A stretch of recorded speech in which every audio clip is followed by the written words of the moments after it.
Olá, sejam todos bem-vindas, bem-vindos. Esse é o Pod Ju, o nosso podcast para falar sobre diversos assuntos, relacionar com saúde mental, falar de o que interessa.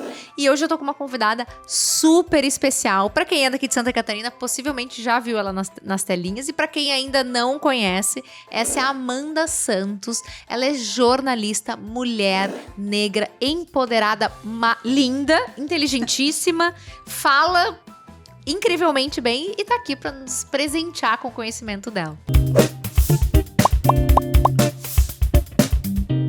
Meu Deus, o que eu falo depois disso, gente?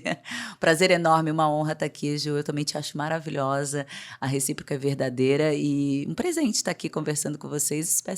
Espero que eu possa colaborar aí de alguma forma. E para começar, Amanda, me conta como é que foi a entrada no jornalismo. Quando que tu decidiu fazer jornalismo? Como é que foi essa decisão? Bom, o jornalismo ele existe desde os 10 anos, eu tenho essa vontade.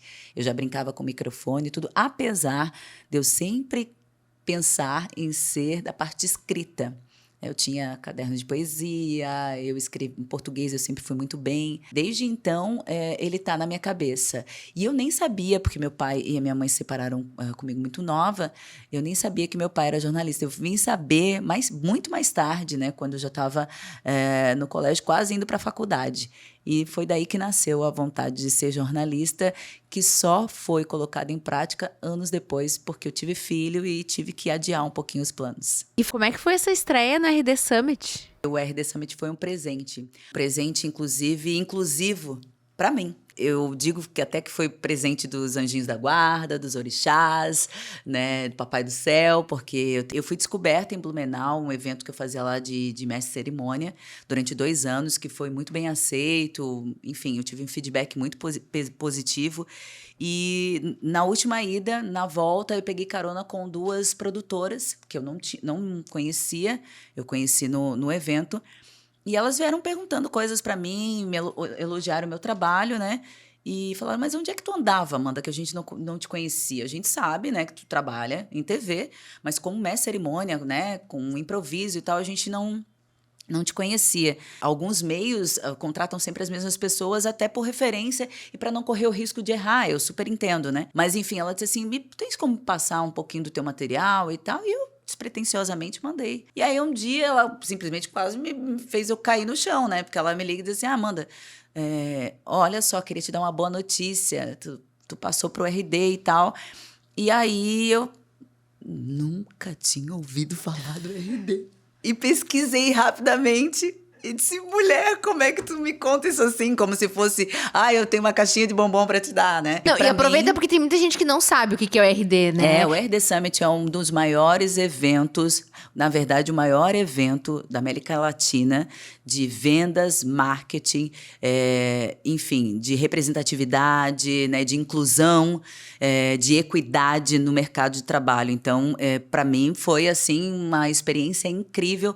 Todo mundo fala super bem do RD, fala que tem que ir, e que depende da área também, né? Não tem essa coisa, tu trabalha com marketing ou vendas, tem que ir. Total. Não, é uma imersão, tem uma comunidade, isso que é muito legal. E de reflexão mesmo na tua área, né? Tem gente que entra ali buscando respostas para sua área e já sai querendo mudar totalmente de ramo, sabe? E eu, por exemplo, eu me empoderei. Mesmo eu já indo para esse caminho, o RD me empoderou. De uma forma que eu entrevistei a Areta, que foi a primeira mulher a subir o Monte Everest, e ela fala uma palavra que eu replico muito, que ela hoje é imparável. E o RD me passou isso, eu me sinto imparável depois. Porque primeiro que eu interagi com 11 mil pessoas dia. Né? Segundo, que eu fiz um plano estratégico muito pessoal, quer dizer, eu entrei no evento fazendo o que o evento mais ou menos mostra que tem que ser feito, né? Eu fiz todo um estudo de imagem para entrar no RD, né? Como é que foi essa tua construção de roupa, look?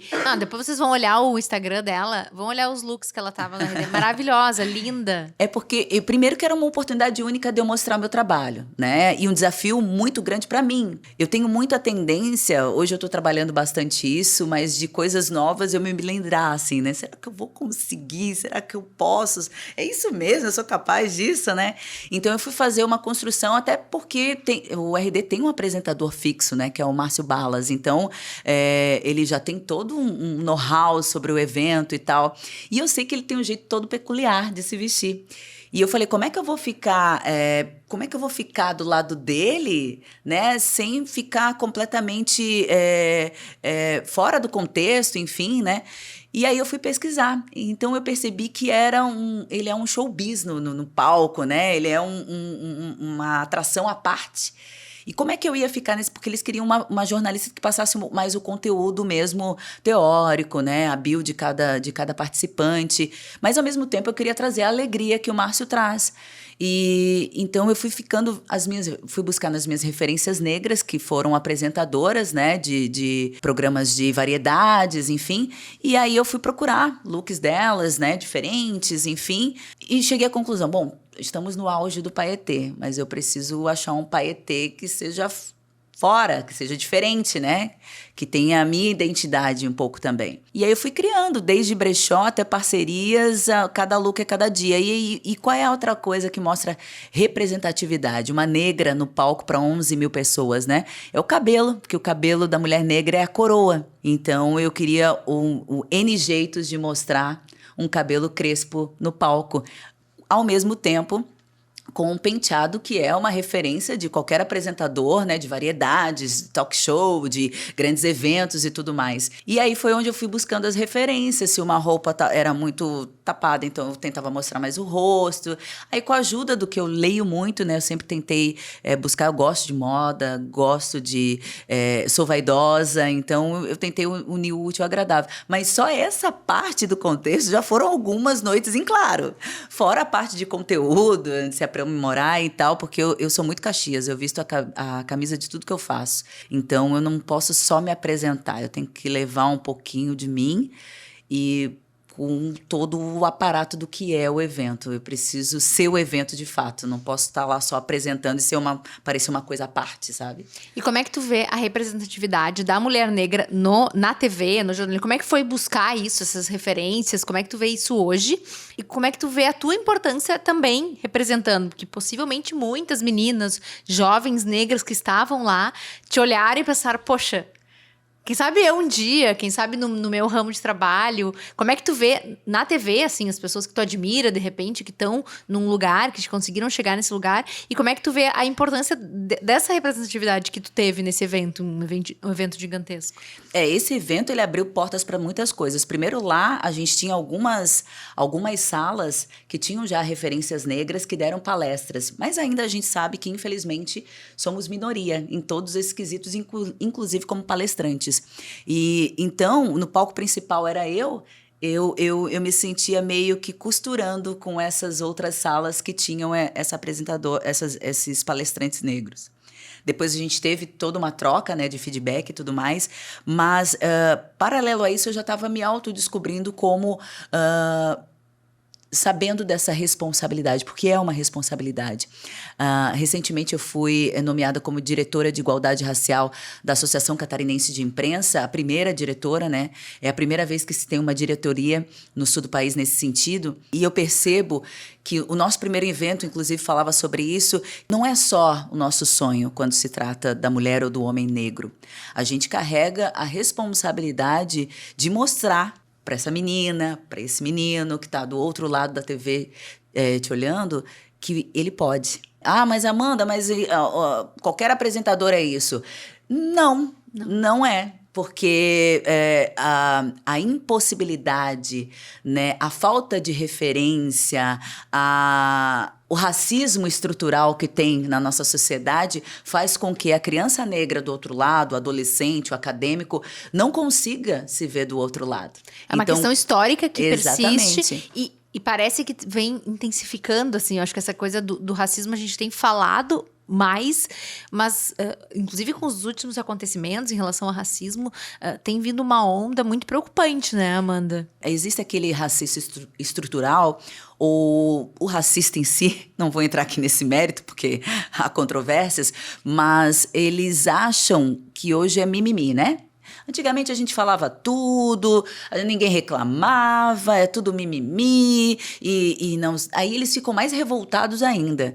É ótimo a gente tratar sobre esse assunto, porque a gente precisa ser didático com essas pessoas que são intolerantes e às vezes faz um retrocesso naquilo que aprenderam na escola, que é o seguinte, não é mimimi. A questão é que a informação para quem também acha isso ruim está aqui.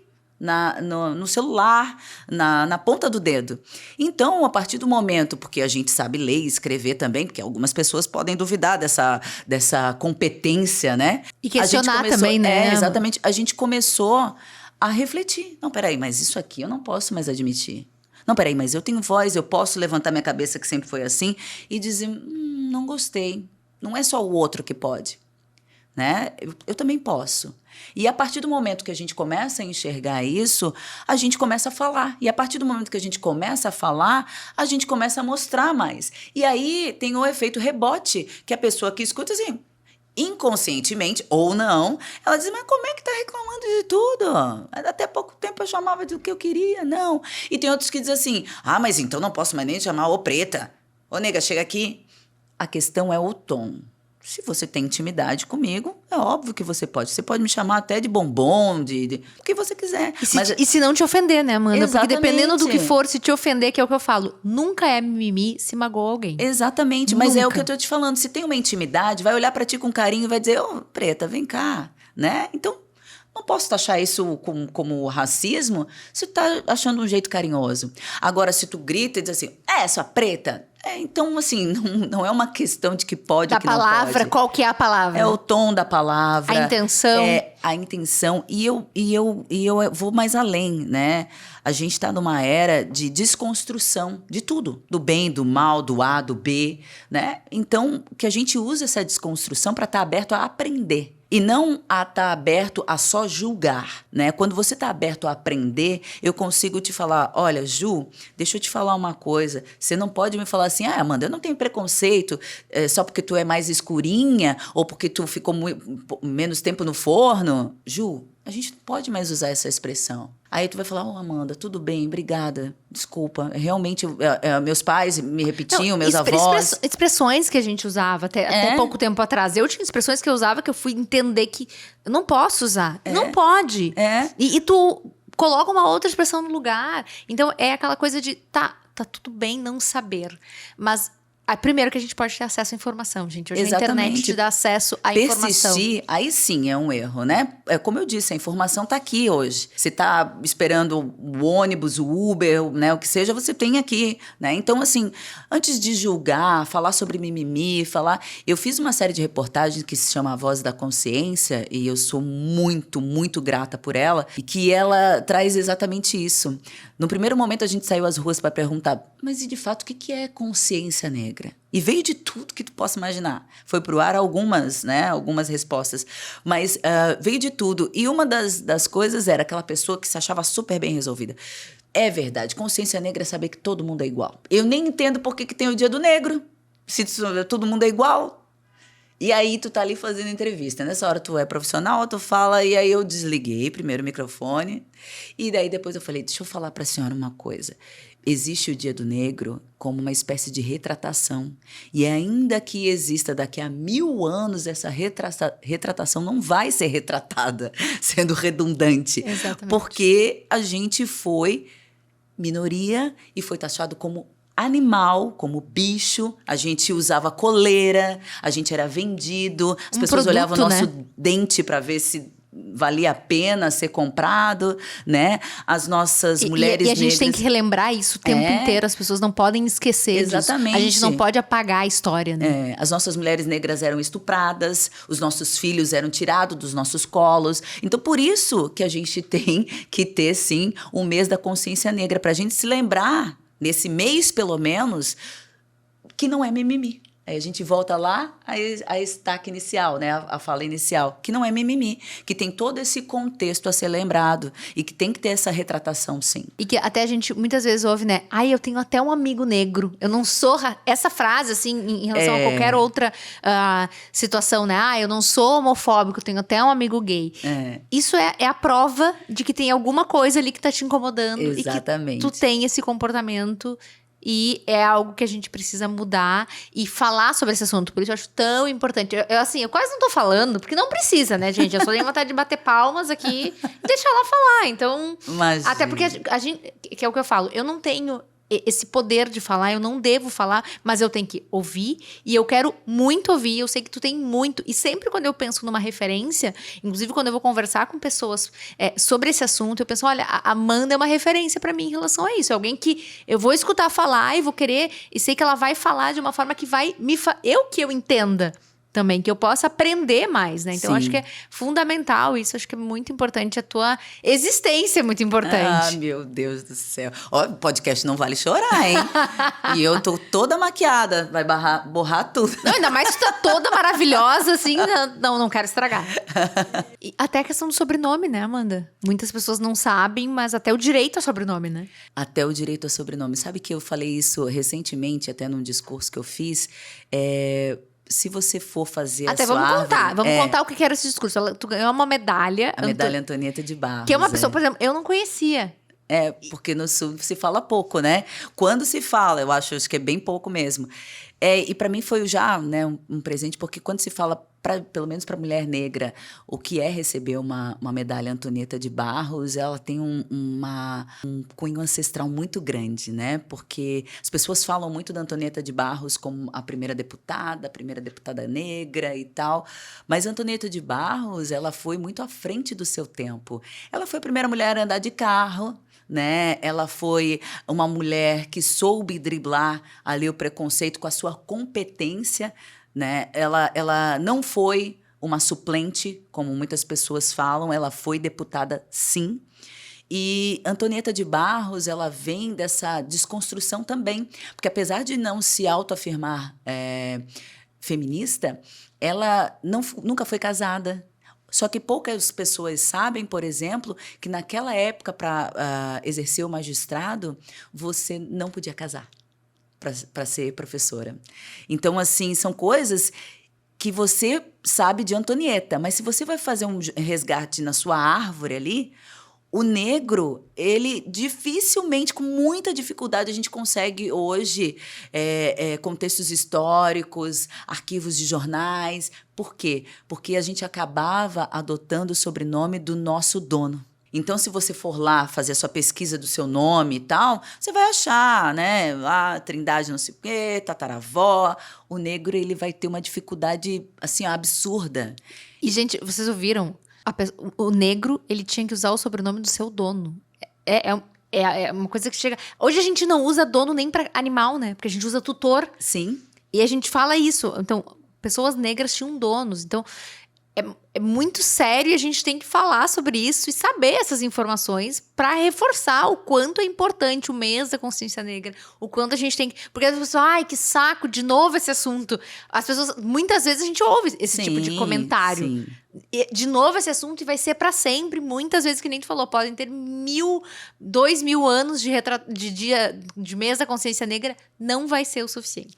Eu sempre faço um exercício quando me perguntam isso. Primeiro que a minha mãe me ensinou e eu tentei passar para os meus filhos, né? Para o Iago, que é mais velho, o Gael ainda, que vai ser um outro ensinamento que eu vou ter que dar para o Gael, porque... pasmem, gente, o Gael tem a pele muito clara, cabelo loiro e olho verde esmeralda, né? Então, é um outro trabalho, porque é de relação interracial, que daí você tem que ter uma outra metodologia, no qual eu estou estudando também, porque eu também quero aprender, para que eu não faça isso também um poder de A e B. Você tem que falar isso porque sua mãe é negra. Não é assim que a gente aprende, né?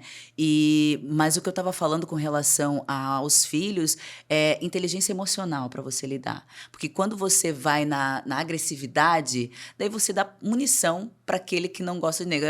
Aí fala, só podia ser, né? Podia ser barraqueira, enfim, tem toda uma construção do que é a mulher negra hoje, do que é o homem negro hoje. Até a questão da sexualização da mulher Sim, negra, né? O homem, não vou nem entrar no fato, e a mulher é a mais fogosa, né? Então... Que é a mulher pra transar. Exatamente, né? que não é a mulher pra assumir, é a mulher pra transar, pra matar a curiosidade, enfim. Claro, gente, isso salva as exceções, né? Mas quando eu falo sobre inteligência emocional, Ju, eu falo sobre a questão de você saber responder. né? E saber mostrar que eu tô no mesmo patamar que tu de discussão, de informação. Tem 2 exemplos que eu vejo bastante, é que no meu caso, que eu tenho a pele mais clara, eu não sou uma negra retinta, mas tu não é negra, né? Tu é moreninha. A gente escuta isso muito, né? Por exemplo, ter uma relação interracial é mais fácil, porque o meu tom de pele é mais claro. É difícil você achar um branco, um loiro de olho azul, pelo menos aqui no sul, né? Com uma negra retinta, bem escura, careca, estilosa, é difícil. Agora, eu passo batido, assim, sou aprovada pela sociedade porque eu tenho a pele um pouco mais clara. Quando me falam isso, mas tu não é moreninha, eu falei assim, por que eu sou moreninha? Etnia tem branca, negra e amarela. Moreninha não me diz nada. E eu brinco, às vezes, sou até irônica, passou das 6 é noite, não existe meia-noite é outra coisa, né? Mas passou das 6 é noite, então eu não tenho como ser um meio termo. Eu sou negra e tenho muito orgulho disso. Teve uma cena do Big Brother que tiveram uma foto que eles fizeram com os diversos tons. Sim. Né, e realmente, assim, tem a Domitília, que tem sardinhas, tinha o Fred, que tinha uma pele, até não sei nem se eu vou falar certo, mas uma pele negra, Sim, mais retinta. Isso. Né? Então, assim, e tinha diversos tons. Né? Um grupo de pessoas com diversos tons. Porque o Brasil é multi, né? Então, a gente vem aí de uma multiplicidade que faz o Brasil ser colorido, né? O nosso país é colorido. Então, não tem como você... Só que etnias são essas. Então, você não vai usar um tom de pele para você definir... Olha, você não precisa se preocupar. Você não é negra, que é basicamente isso que tem nas entrelinhas dessa frase. São coisas que a gente vai escutando e que a gente tem que... Como é que é ser imparcial nessa hora? Não tem que ser imparcial. Nessa hora não tem que ser. Isso é uma das coisas, né, Amanda? Como num momento como esse, às vezes até dentro da própria televisão ou com entrevistados, como fazer isso, né? Porque a gente sabe que dentro da própria televisão, acho que tem uma mudança... vindo, assim, parece ter uma mudança vindo, de uma inclusão de mais pessoas diferentes, até estava lendo uma reportagem sobre a questão da Globo, né? A Globo tem mudado muito, demitiu muitos jornalistas e contratou muitos jornalistas de minorias, vamos dizer assim, né? Promoveu diversos jornalistas negros, gay, então teve uma mudança ali, então parece ter esse caminho. O quanto tu vê isso, assim, quanto a representatividade... Como fazer isso dentro da TV, inclusive às vezes com um convidado, com alguém que tá ali, com um colega de trabalho, porque eu imagino que deve ter algum tipo de situação que muitas vezes fica, tá, e agora? O que eu faço? Na emissora em que eu me encontro, eu tive um acolhimento bem grande desde o início. Primeiro que meu cabelo foi alisado a vida inteira nas emissoras que eu passei. No Grupo ND, a primeira coisa que me perguntaram na entrevista é se eu tinha algum problema em ser crespa de novo. E eu falei, lógico que sim. E aí eu vou contar um segredinho, que algumas pessoas sabem, não são todas. E aí eu falei assim, lógico que sim, mas qual é a opção nesse momento? Eu falei, raspar a cabeça, né? O cabelo tá todo... E basicamente foi isso que eu fiz, só que eu usei mega hair, né? Pra não ter aquele choque de parecer careca. Então, eu cortei meu cabelo 2 dedinhos e coloquei mega hair e fiquei com mega hair 4 anos. E aí, eu ia acompanhando o crescimento. Eu confesso que eu nunca tive o cabelo tão curtinho, né? Vocês lembram daquela cena da Carolina Dickman, que foi emblemática, quando ela cortava o cabelo? É basicamente isso, eu até me emociono em falar, porque é basicamente isso quando você vê o seu cabelo crespo natural, sabe? É um empoderamento de dentro para fora, assim, é uma coisa... Só que esse empoderamento veio de fora para dentro para mim no primeiro momento. Primeiro, deles perguntarem essa possibilidade. E segundo, dos feedbacks externos. As pessoas ligavam para lá e diziam, ou mandavam mensagem no Instagram dizendo, agora sim, tu me representa e tal. E eu não tinha noção ainda do que era o poder do cabelo para a mulher negra, né? E hoje é muito emblemático. Quando eu tive a coragem de tirar o mega hair, porque o meu mega hair era até aqui, e que eu me vi, será? Eu não pareço mais velha? Mas a gente vai botando desculpas, porque a gente quer se amparar naquele cabelo crespo que é mais bem aceito. Entende? Porque aqui ele tá volumoso, ele tá cheio. As pessoas... Lindo, por sinal. As pessoas às vezes vêm tocar... Ai, desculpa, mas eu tenho curiosidade. Eu falo, eu também. Porque isso é inteligência emocional. Eu já fui num evento, por exemplo, a gente estava pegando uma praia, num churrasco. Esses são muito interessantes, são exemplos que a gente pratica todo dia, gente. Todo dia. E que a gente escuta todo dia. Então, quando vocês falam que não existe racismo, isso é todo santo dia. Que é um evento, a gente foi num churrasco, enfim, era um casal branco, e eu estava com uma amiga, que ela é a pele mais escura, uma negra belíssima, inclusive, e ela tinha uma relação interracial. O namorado dela era branco. Enfim, e aí a gente tava lá, eu fui de chaveirinho, né? Adoro sair com casal, a gente fica tão... enfim, e aí a gente tava lá no evento. Sair com casal como companhia amigos, tá, gente? Que fique claro. E se não fosse, tava tudo certo não, se não também. Fosse, tava tudo certo também, mas só nesse caso, como estou solteira... Claro, né? claro, gente. Vamos abrir esse parênteses? Enfim... O currículo pode ser mandado direto ali. Enfim, e aí a gente estava nesse churrasco e a dona da casa, muito gentil, falou, olha, as meninas vão tomar banho lá em cima e os rapazes ficam aqui pela piscina mesmo, tomam uma duchinha, porque, como é que é? As meninas que são elite. Aí fomos lá para cima. Só que a gente tinha levado aquele condicionador de piscina e, né, só para... Enfim, para usar ali na piscina, porque a gente não sabia que esticar para um churrasco e tal, e a gente queria estar bonitinha, né, e tal. E aí eu perguntei, como quem não quer nada. Ixi, Ju, terminou... Ih, falei o nome. Terminou o nosso condicionador e tal, não sei o quê. Aí ela, meu bem, né, à vontade, perguntei para a dona da casa, escuta, tu não tem condicionador? E ela, que tinha sido até gentil até aquele momento, chegou e falou assim, não tenho, porque meu cabelo é bom, eu nem uso. A Ju, falei o nome de novo. A Ju me olhou com olho de tandera, assim, Aí eu peguei, respirei, contei até 10, botei o meu melhor sorriso e falei assim, pois tu sabe que é um erro enorme que a gente comete. A gente não precisa se informar, porque condicionador, o nome já diz, ele é para condicionar o cabelo. Então, ele é para hidratar, ele é para dar tratamento, independente do cabelo. Qualquer cabelo precisa ser condicionado para não ter frizz. Então, assim, é bom até tu rever com o teu cabeleireiro, porque o teu cabelo vai ficar seco. Aliás, ele tá meio apagado já. Maravilhoso. E cabelo crespo não é um cabelo ruim. Não, mas eu não falei isso. Se o teu cabelo é bom, tu não precisa usar condicionador. E eu preciso, subentende-se, né? Mas tudo bem, a gente tem mesmo que falar sobre isso. E, inclusive, trazer essas demandas para o nosso salão onde a gente frequenta, né? Porque se ele não te falou isso, alguma coisa tá errada. Basicamente é por aí, né? Maravilhosa. Tem coisas que a gente não precisa completar, né? Ela tá dando uma aula aqui. Tá dando uma aula. É porque até me afoguei. É porque... E se a gente entrar no embate, tu não vai chegar... O que a gente alcança com agressividade e com soberba? Né? Tu pode ser, né, cínico ali, né, mas bonitinho, sorrindo e tal. Até porque também ninguém tem sangue de barata. Mas, enfim, tu tá entrando numa narrativa de vamos se informar? Não soou legal? Pode ser? Né? E de uma forma que ela não... E possivelmente ela nunca mais vai esquecer dessa conversa. Sim, e detalhe, nesse mesmo dia... Eles estavam brincando de rolha. E aí, usando carvão ali do churrasco e tal, né? E aí, a minha amiga desceu, que já tinha segurado, contado até 1000, né? Que eu saí na frente para responder. E ela desceu e eu lembro disso assim, meu Deus, hoje não é o dia.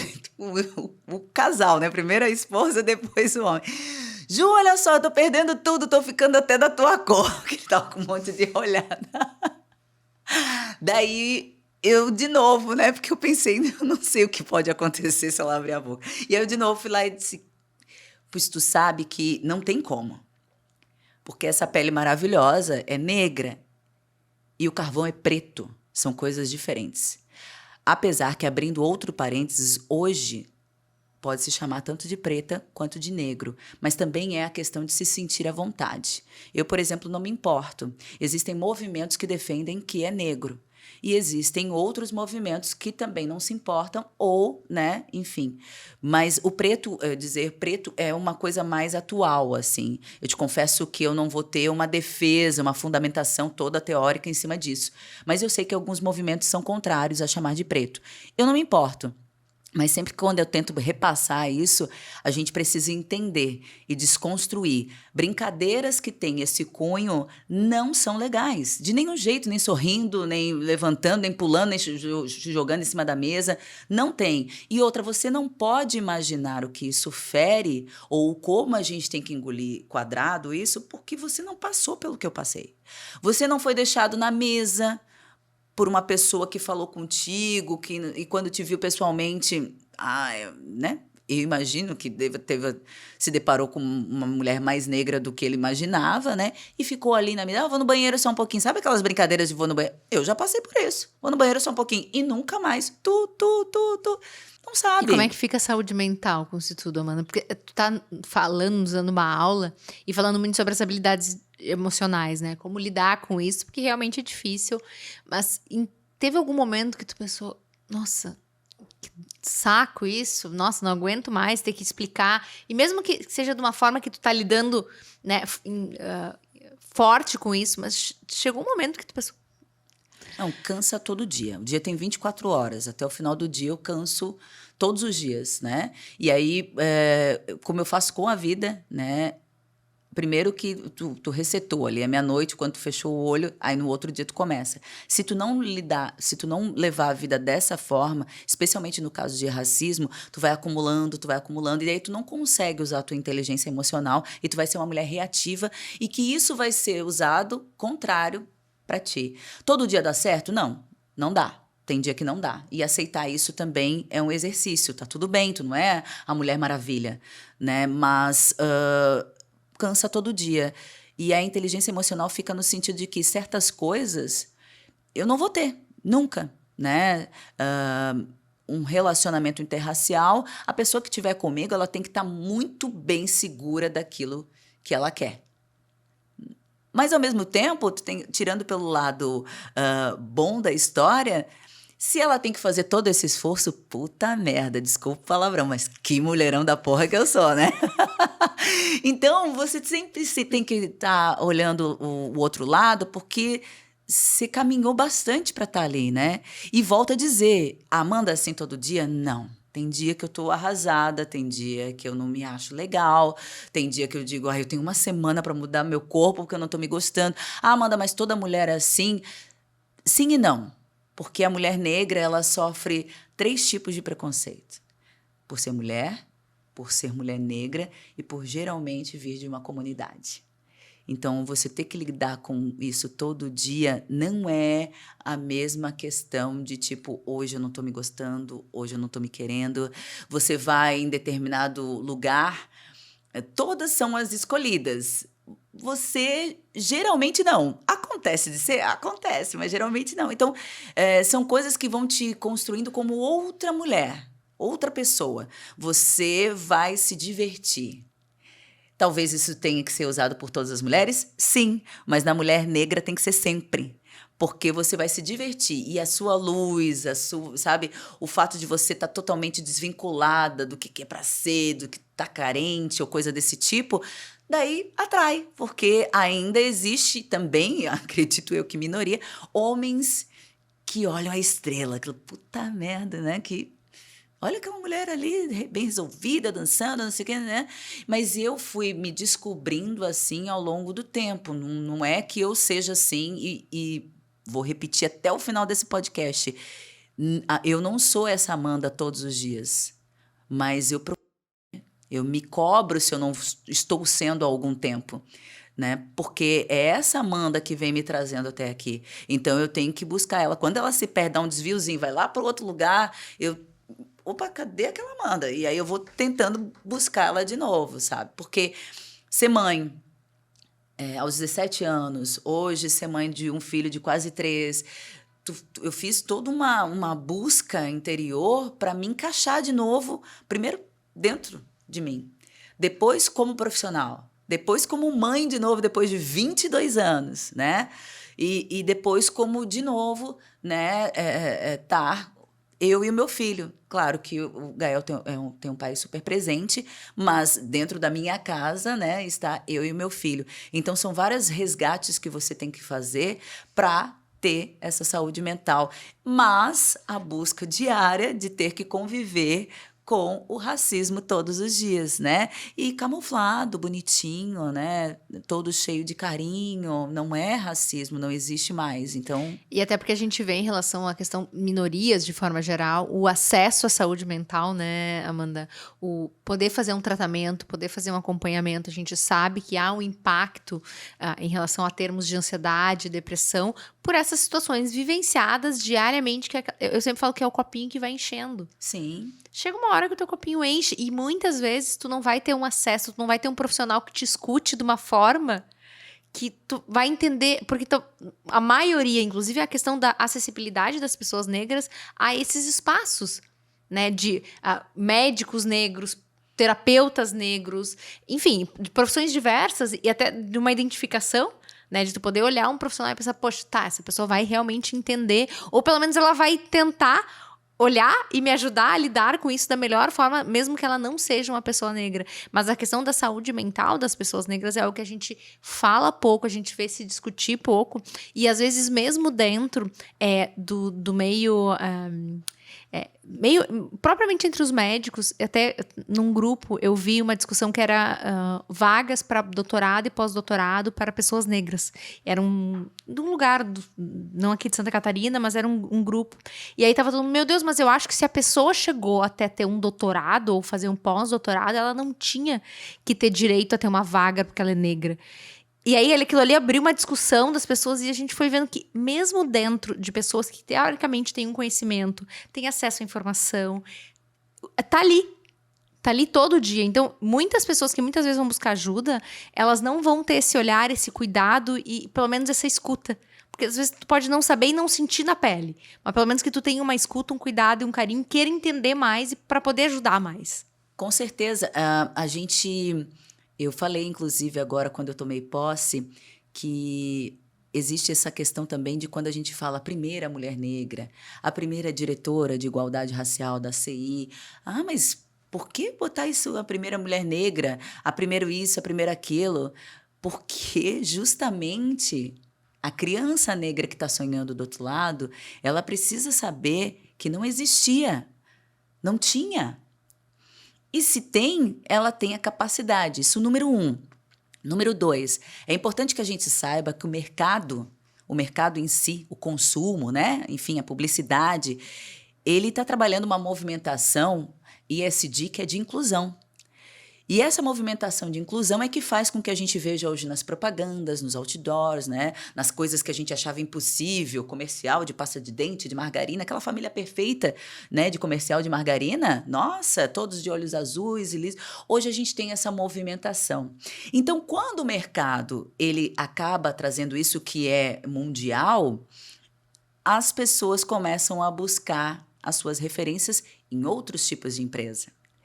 E quando outros tipos de empresa começam a buscar essa referência de mercado mundial, a gente começa a trazer outros participantes em N setores.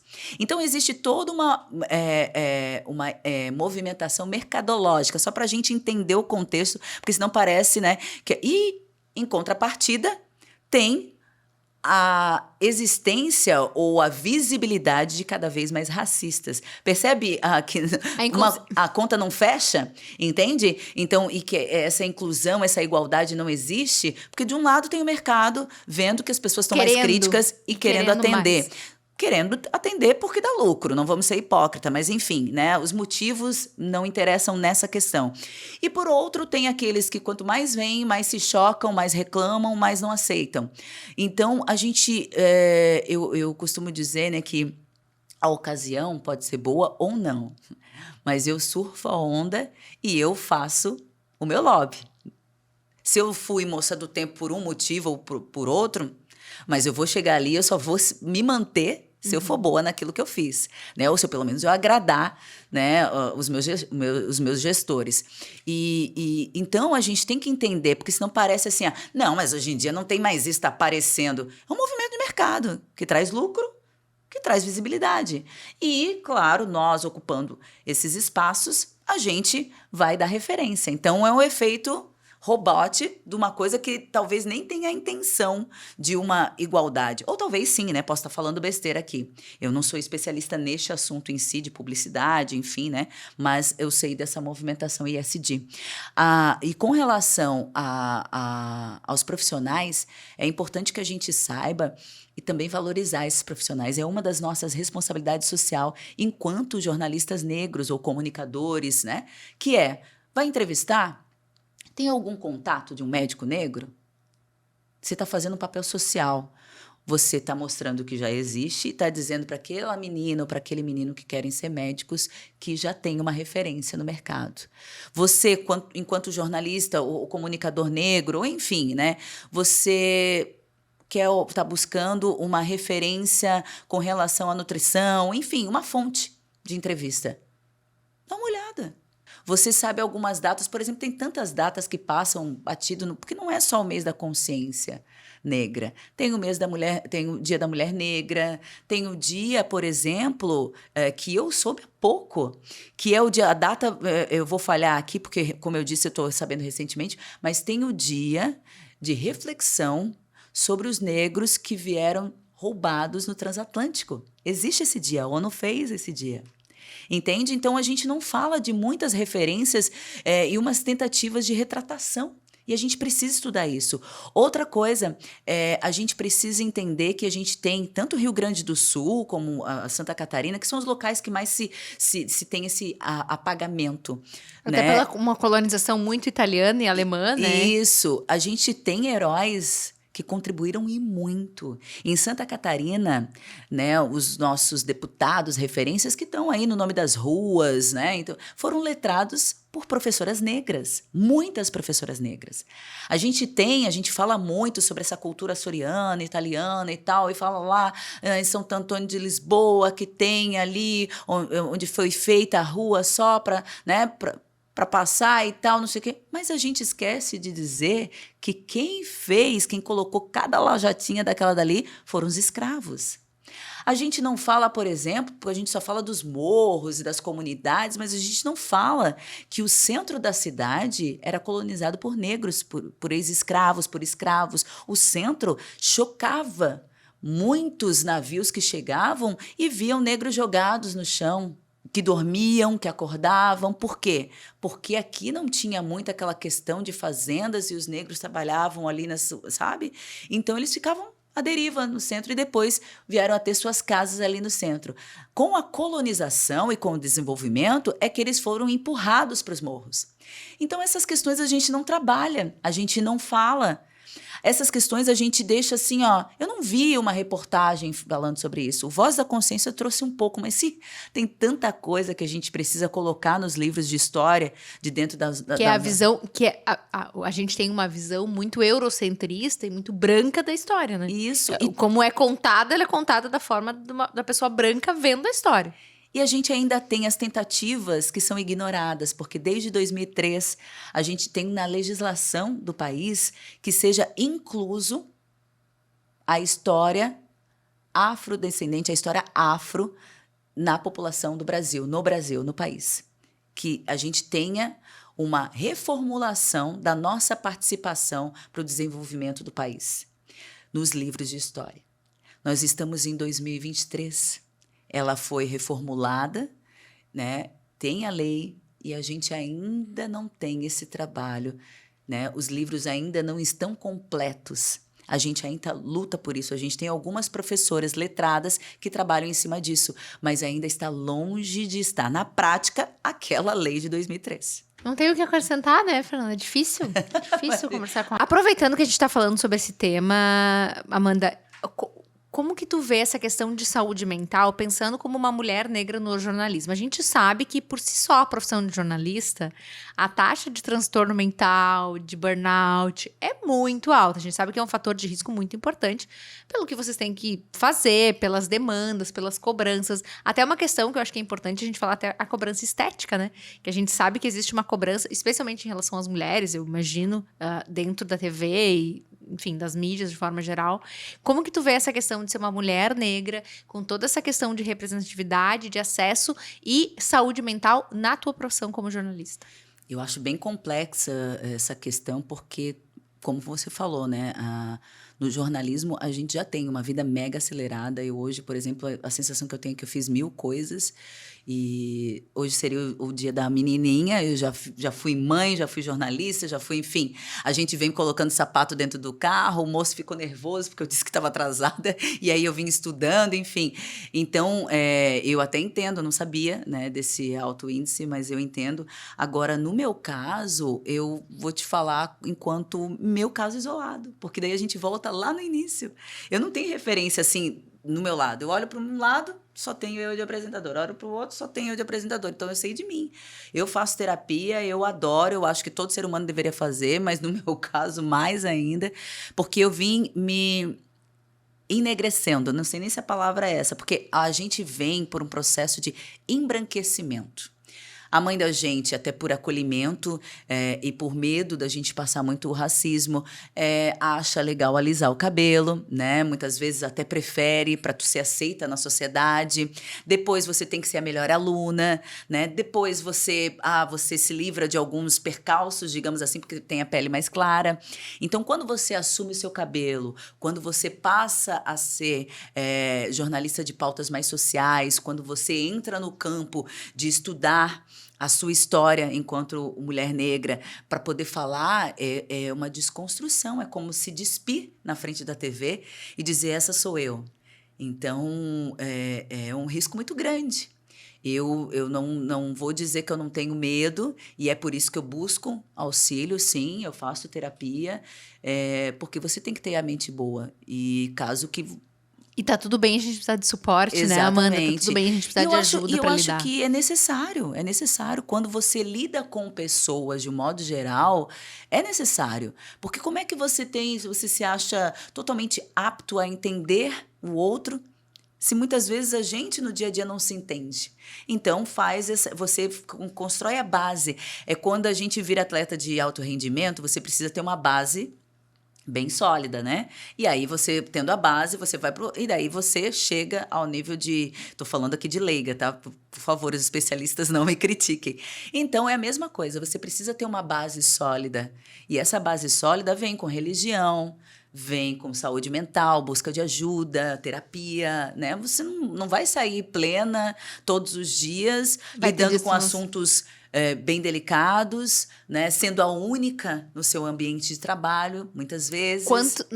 Hoje, onde tu trabalha, quantas pessoas negras trabalham diretamente contigo? Eram três que se autodeclaram negros, né? E tem aqueles que, como eu tinha falado, passam por moreninhos, digamos assim. Aí devemos ser em 6. Mas na linha de frente ali, só eu, nesse momento. Então, a gente ainda tem pouca representatividade. Muito pouca, muito pouca. E pensar até no estado. Eu imagino que não tenha também, mesmo em outras emissoras, né, Amanda? Não tem... Não, eu acho que de TV dá para contar nos dedos. É um contrassenso, e é por isso que a gente precisa refletir, porque a gente é minoria nos locais de voz, mas a gente é maioria populacional. E essa conta que não fecha em vários quesitos que a gente precisa refletir. Por quê? Porque a gente teve falta de oportunidade. Porque a gente não tem o mesmo estudo que a grande massa, né? O acesso. E por quê? Porque lá atrás a gente não teve essas oportunidades. Lá atrás a gente foi negado, né? O negro só pôde ser letrado, ou ele era por alguns de seus donos, ou muito depois nas escolas. Entende? Então, esses contrapontos... É aquela corrida que já saiu muito atrás, né? Isso, a gente saiu... Exatamente o que eu ia falar. A gente saiu muito tempo depois na corrida. Então, é por isso que a gente precisa de retratação. É por isso que a gente é minoria em várias profissões. E é por isso que a gente precisa entender que se essa conta não fecha, tá faltando o discernimento da gente abrir a mente e aprender. E aprender. Respeito... e estar aberto a aprender é o que eu defino como o principal fator de mudança para uma sociedade mais igualitária. O respeito pelo quem tu ama, pelo que tu quer ser, pela cor da tua pele, que isso não te define, o que define é o teu caráter, a tua criação, enfim, né? E respeito também por aqueles que replicam o que ouviram dos seus avós e dos seus pais sem nem saber o que estão falando. Tem gente que defende A ou B sem nem saber o que está falando, né? E a mesma coisa com o racismo, com o preconceito. Então você tem que ter respeito, por isso que tem que ter inteligência emocional, para você tirar esse racismo estrutural. Não sair atacando, porque muitas coisas se replicam sem nem saber. Não estou dizendo que é o caso da maioria, mas existe. Então, você saber que aquilo vem de criação para criação e dizer, olha, eu até entendo que tu fale isso, mas não é legal e eu vou te explicar por quê. E a pessoa está aberta a entender isso e não usar mais, também é um caminho. Mas começa com respeito. E isso eu falo, tenho certeza que os meus filhos talvez ainda não possam desfrutar de uma sociedade mais igualitária, mas os netos deles, os meus netos, né?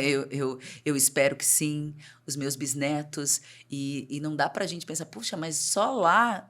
Mas eu estou fazendo a minha parte. Meus ancestrais fizeram. Eles levaram chicotadas para que eu estivesse até aqui. Eles foram amarrados para que eu estivesse aqui. Então, que eu possa estar aqui no lugar de voz, repetindo, me cansando, me estressando, tendo a minha inteligência emocional sendo questionada o tempo todo, fazendo terapia, chorando muitas vezes, mas para que os meus bisnetos possam, então, ter um avanço nessa questão. E assim a gente vai indo, né? Porque essa identificação e saber que alguém passou por muita coisa para você estar aqui é fundamental para você entender o seu papel enquanto negro na sociedade, para mostrar isso para outras pessoas. Pregar mesmo a importância e a relevância que a gente teve para o desenvolvimento do nosso país e do mundo, né? E que a gente fala também isso, tu vai falando e eu vou pensando, né, em relação ao feminismo, né? Porque hoje tem uma corrente que a gente estava falando sobre essa vontade de saber cada vez mais, do mercado pedir mais em relação à questão racial, ou mesmo em relação à mulher, por exemplo, tem se estudado mais a saúde mental da mulher. Sim. Ao mesmo tempo, tem vindo uma onda de antifeminismo, de feminismo é balela, mulher tem que ficar submissa ao homem. Então, ao mesmo tempo que também tem uma onda em relação a isso, e aí tu como mulher e como negra, né? Então, tu tem duas frentes, vamos dizer assim, de situações que tu acaba enfrentando. Porque a gente como mulher sabe que tá cada vez pior em relação à questão dessa onda antifeminista, que eu acho assustadora. Em relação ao racismo, assustadora também, tudo que a gente tem visto, vivido, e isso impacta muito em relação à saúde mental. Eu tenho muitas pacientes mulheres, e eu vejo muitas mulheres, tanto mulheres brancas, mas principalmente mulheres negras, com essa sensação de que eu tenho que dar conta de tudo, eu tenho que ser forte, porque tá todo mundo tentando passar em cima de mim o tempo inteiro.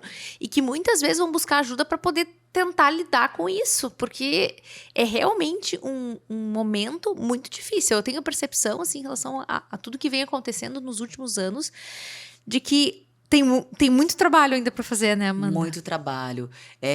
Eu percebo que muitas vezes o machismo ele vem da própria mulher. É só ver que tem algumas coisas que a gente fala, né? De tipo, a mulher é muito competitiva, ela se arruma para outras mulheres, né? Dificilmente para outro homem.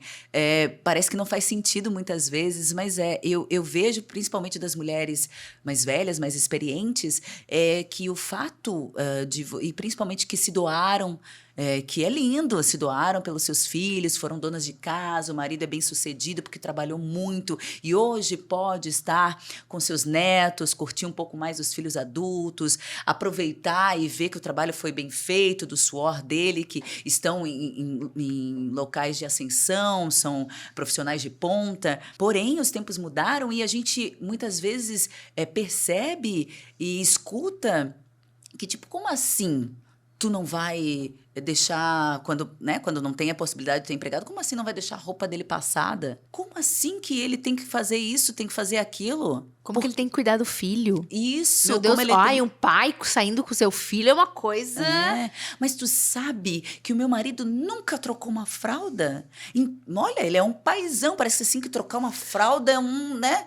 Troquei uma fralda. Uma medalha, por favor, super pai. Teve que lavar a louça. Essa história da louça aí já rendeu conversa, história da louça. Sim, então assim a gente vê que E isso aí banaliza um pouco o feminismo, porque o feminismo não é isso. O feminismo é a gente poder fazer o que a gente quiser.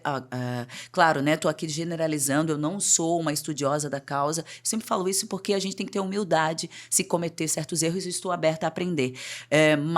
E aí se confunde com o fato de que, olha, eu não me intitulo feminista, mas o homem que tiver... Eu tenho 350 compromissos, eu sou uma boa mãe, mas eu amo a minha profissão. E o homem que estiver comigo, ele tem que ser parceiro em tudo, até porque eu vou ser parceira dele. Dependendo da profissão, se eu tiver que assessorar ele, se eu tiver que ir tirar uma foto, me ajoelhar para... Eu vou fazer o que tiver que ser feito. E eu espero mesmo do meu parceiro. Não é porque eu sou feminista, não é porque eu sou metida, não é porque... É porque é o que eu vou dar para o meu parceiro. E eu imagino que o homem que me ama vai querer fazer o mesmo. E isso é muito questionado por algumas mulheres. Elas não aceitam o fato de que você não vai estar naquele momento, de que você não vai deixar a comida preparada. E então, assim, existe isso no homem? Existe, mas te impressiona um pouco mais quando vem da mulher. Porque, né, nos tempos atuais, assim como o racismo, não cabe mais essas questões. Cabe mais, exatamente. Né? A gente vai ficar repetindo até que as pessoas tenham aprendido, né? E a gente precisa, que é o que eu falo, tu pode não querer isso pra ti. Mas tu não tem que querer isso pro outro. Sim. É uma escolha do outro. A mulher que quer cozinhar, ela pode ir lá, vai, cozinha, faz. Quer fazer tudo. Mas não questiona a mulher que não quer. Exatamente. Porque eu acho que se a gente tem o dom de ser dona do próprio nariz, né? Então, assim, e quando a gente... Eu costumo dizer, já que a gente tem já mais espaços, já sabe que quer trabalhar, já sabe que quer fazer várias coisas, então também a gente vai saber falar se a gente quiser conselho. Se a gente está bem resolvida com aquilo, então... Naturalmente está te dizendo que, olha, eu me entendo super, mas obrigado, mas esse tipo de ajuda, tô legal, tô bem resolvida com isso. E tá tudo bem também. E eu só tô achando que a gente vai precisar fazer... Convidada Amanda Santos, episódio 2 do Pode Ju. Porque a gente vai ficar aqui o resto da tarde conversando, porque é muito... Eu tô encantada, Amanda, de verdade. Assim, tô muito impressionada, muito legal conversar contigo. Eu acho que a gente pode falar um pouco sobre diversos assuntos, sobre a questão de saúde mental, sobre a questão do racismo, que é super importante. A tua representatividade é fundamental. E falar sobre a questão do próprio jornalismo, né, da tua profissão. Então, foi muito legal o nosso bate-papo. A gente tá encerrando. Né? Mas eu queria te dar um presente. Ó, tô aqui com o livro Gustavo de Lacerda. Gustavo de Lacerda é o fundador da Associação Brasileira de Imprensa. Tá. Esse livro é de um mentor, amigo excepcional, o Fábio Garcia. Ele tem uma editora que se chama Cruz e Souza, que é uma editora que prestigia só escritores negros aqui em Santa Catarina. Ai, que legal! E voltando a falar sobre Gustavo de Lacerda, ele é negro e daqui de Florianópolis. Então, para vocês verem que muitas pessoas desconhecem parte da nossa história. Deixei uma dedicatória aí, se tu quiser ler. Ai, que lindo. Que Gustavo de Lacerda... Posso ler? Claro. Que Gustavo de Lacerda e o escritor Fábio Garcia possam te dar o start e a curiosidade para conhecer outras referências de Santa Catarina e do país. Beijo, Amanda Santos. Linda, amei. Não conhecia, tá? Eu acho que a gente tem que falar, eu não vou aqui puxar saco se eu não sei. Vou ler e depois eu te conto e vou contar para todo mundo como é que foi, o que é o livro. Fiquei super interessada, assim, eu acho que tem muita... hoje eu vim para aprender. E tu deu uma aula. A gente tem que estar o tempo todo aprendendo, visitando coisas que a gente falou, coisas que a gente fez, para ver se faz sentido, porque às vezes não faz mais. E é muito interessante que isso é todos nós mesmo, né? Porque o Gustavo de Lacerda veio, na verdade, o Voz da Consciência veio sobre a minha curiosidade muito grande de falar dos meus. Eu fui 2 vezes a São Paulo, né, no mês da Consciência Negra, numa ação da Record Nacional para fazer homenagens. A primeira, elas fizeram uma série de reportagens falando sobre o negro no mercado de trabalho, e eu fui uma das negras convidadas, né, como repórter. Eles juntaram vários repórteres negros do país. E a segunda eu fui para apresentar com a Salsi Lima o Fala Brasil. E quando eu voltei, eu percebi que pouca coisa tinha sido feita aqui no estado. E aí me deu aquela curiosidade, eu fui procurar referências. Uma delas, Fábio Garcia, meu amigão e mentor, volta a falar. E a outra que eu chamo até de madrinha, né, que me apresenta tudo que eu preciso saber para ser essa mulher que vai ser voz, né, da nossa ancestralidade, que é Jerusi Romão. Né, professora, doutora, mestranda também, ia te trazer, mas eu estava sem um exemplar extra em casa, que é autora do livro de Antonieta de Barros. São 2 livros super interessantes, mas a editora Cruz de Souza tem muitos outros, que fala sobre o Delfonso Juvenal, que fala sobre Trajano Margarida. E o mais legal é que daí nasceu uma série de reportagens sobre Gustavo de Lacerda que eu fiz, com a tutoria do Fábio Garcia. E aí, por conta disso, de eu ter estudado também, ele me convidou para fazer o prefácio desse livro. Então, o prefácio desse livro é meu. O primeiro prefácio da minha vida, que está aí, foi Mais Outra Noite de Sono. Mas sobre falta de sono, a gente fala em um outro podcast. Que legal. Então, assim, se quer saber informação, acho que é isso, né? A gente busca em fonte confiável, né, Amanda? Vai Sim. ler, vai estudar, vai buscar, vai ouvir o que a Amanda tem para falar, vai seguir ela no Instagram, Amanda Santos, _oficial. Então, já segue ela lá, que ela é maravilhosa, acompanha o conteúdo dela e vamos aprender, vamos nos desconstruir, vamos melhorar para que a gente possa ser uma sociedade melhor para todo mundo.